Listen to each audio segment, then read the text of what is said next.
حضور کہ عشق کا جام آپ کو پلاتے ہیں، یہ خود بھی پیتے ہیں اور آپ کو پلاتے ہیں. ان کے اندر آپ دیکھیں طاقت قوت، شروع سے لے کر آپ کے درمیان 5 سال کا عرصہ لگ بھگ انہوں نے گزارا، اس وقت سے لے کر ابھی تک 1 سال اور گزر گیا، 6 سال سے لگ بھگ انہیں آپ دیکھ رہے اپنے ماتھے کی آنکھ سے. ہر روز تقریباً ان کا پروگرام ہوتا ہے، حضور کے مدح و ثنا کرتے ہیں. توجہ سے سنو، کون آ رہا ہے جا رہے ہیں نوجوان؟ ادھر دیکھیے، آ رہا جا رہا صاحب کچھ کرنے دیجئے. توجہ سے آپ سنیں. اب کوئی ادھر انگلی ادھر بول چال بند کیجئے. توجہ سے 10 منٹ 15 منٹ سنیے. بیچ میں کوئی بول بال کرتا ہے تو منہ خراب ہو جاتا ہے. توجہ سے سنیں، 10 منٹ سنیے، توجہ سے سنیے، ورنہ سلام پڑھیے اور گھر جائیے. توجہ سے سنیں. جو بھی حضور کی مدح و ثنا کرتا ہے، اللہ رب العزت اس کے مرتبے کو بلند فرماتا ہے، اس کی ذات میں بھی پاور عطا کر دیتا ہے. آپ نے اپنے ماتھے کی آنکھ سے 6 سال سے لگ بھگ آپ دیکھ رہے ہیں حضور کی مدح و ثنا اکمل رضا اکمل صاحب کر رہے ہیں. مغرب بعد الگ پروگرام اور عشاء بعد الگ پروگرام، ایک پروگرام میں 2 مرتبہ 3 مرتبہ کھڑے ہو کر پسینہ بہا کر حضور کے عشق کا جام پیتے بھی ہیں اور پلاتے ہیں. اور ابھی تک ان کی آواز میں کوئی کمی نہیں آئی، ابھی بھی ان کی آواز میں وہی ٹناٹن، وہی اسی طرح کی آواز جس طرح کہ آپ نے پہلے سال میں سنا تھا، ابھی تک وہی آواز ہے. آپ ان سے پوچھیں گے اتنی لذت، اتنی برکت، اتنی پاور کہاں سے آئی؟ تو آپ کو میرا ایمان یہی جواب دے گا کہ جو بھی حضور کی مدح و ثنا کرتا ہے وہ دبتا نہیں ہے بلکہ اپنے آواز سے بلند کر دیتا ہے. اللہ رب العزت اور اس کے جسم میں، ان کی آواز میں پاور عطا کر دیتا ہے. حضرات گرامی، حضور کی جو بھی مدح و ثنا کرے گا، حضور کی جو بھی تعریف کرے گا، وہ ادنا ہوگا تو اعلیٰ ہو جائے گا. رب کعبہ کی قسم، جس بندے نے حضور کے دامن سے لپٹ کر حضور کی مدح و ثنا کی، رب کعبہ نے اسے بلند سے بلند. بے شک سبحان اللہ. حضرات، اپنے اعلیٰ حضرت کا نام سنا ہے، انہیں امام احمد رضا خان فاضل بریلوی علیہ الرحمت والرضوان کے نام سے زمانہ کے افراد جانتے ہیں اور پہچانتے ہیں. حضور اعلیٰ حضرت کی ذات امام احمد رضا خان وہ ذات ہے جنہوں نے اپنی پوری زندگی میں جو بھی اوقات گزارے ہیں، ایک لمحہ حضور کے نام پہ قربان کر دیا. اٹھنا حضور کے نام سے، بیٹھنا حضور کے نام سے، چلنا حضور کے نام سے، لکھنا حضور کے نام سے، پڑھنا حضور کے نام سے، بولنا حضور کے نام سے. پوری زندگی حضور کی مدح و ثنا میں لگا دی. اور اپنے وقت کے وہ صرف ہندوستان کی نہیں بلکہ اگر ہم غور کرتے ہیں، تاریخ پڑھتے ہیں تو ہمیں پتہ چلتا ہے کہ اپنے وقت کے وہ سب سے بڑے عالموں میں شمار کیے جاتے تھے. اگر اتنا نہیں تو بڑے عالم میں شمار کیے جاتے تھے. پوری دنیا سے لوگ سوالات پیش کرتے تھے. رہنے والے بریلی کے ایک اسٹیٹ یو پی کے رہنے والے، لیکن فتویٰ نویسی کے لیے جھارکھنڈ سے لوگ پہنچ رہے ہیں.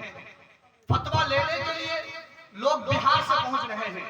فتویٰ لینے کے لیے ہندوستان کے کونے سے ہی نہیں بلکہ ان کے فتوے کے لیے لوگ باہر، ہندوستان کے باہر سے بھی تشریف لا رہے ہیں. اتنے بڑے عالم، اتنے بڑے مفتی، اتنے بڑے مجدد. لیکن میں آپ کو اس کی حقیقت بتانے جا رہا ہوں، ان کی حقیقت بتانے جا رہا ہوں کہ وہ ذات جو اتنا بڑا عالم، اتنا بڑا مفتی، اتنا بڑا مجدد، اتنا بڑا مفسر، اتنا بڑا محقق، جب وہ تفسیر کرنے میں آئے تو اچھے مفسر کا پسینہ چھوٹ جائے. جب وہ تلاوت کرنے میں آئے تو اچھے قاری کا پسینہ چھوٹ جائے. اچھے عالم کی زبان ان کے سامنے نہ کھلے. وہ مجدد اعظم امام احمد رضا خان اتنے بڑے عالم، اتنے بڑے عابد، اتنے بڑے زاہد، پرہیزگار، متقی کہ ان کی مثالیں دنیا پیش کرتی ہیں. یہاں تک کہ ان کی ذات پر، ان کے علم پر تحقیقات چل رہے ہیں. کئی یونیورسٹی میں ان کی ذات کو بتایا جا رہا ہے، سکھایا جا رہا ہے، نوجوانوں کو سکھلایا جا رہا ہے کہ اعلیٰ حضرت کی وہ ذات ہے. لیکن میں آپ کو ان کی ایک خبر بتا رہا ہوں. امام احمد رضا خان فرماتے ہیں کہ اگرچہ میں مجدد ہوں، اگرچہ میں مفسر ہوں، اگرچہ میں وقت کا سب سے بڑا عالم ہوں، اگرچہ میں وقت کا بہت بڑا مفتی ہوں، اگرچہ میں اعلیٰ عالم ہوں، اگرچہ میں زاہد ہوں، اگرچہ میرے سامنے مفتیوں کی زبان نہیں کھلتی، اگرچہ میرے سامنے اچھے بول نہیں پاتے ہیں، لیکن امام احمد رضا خان کو مفتی ہونے پر فخر نہیں ہے. امام احمد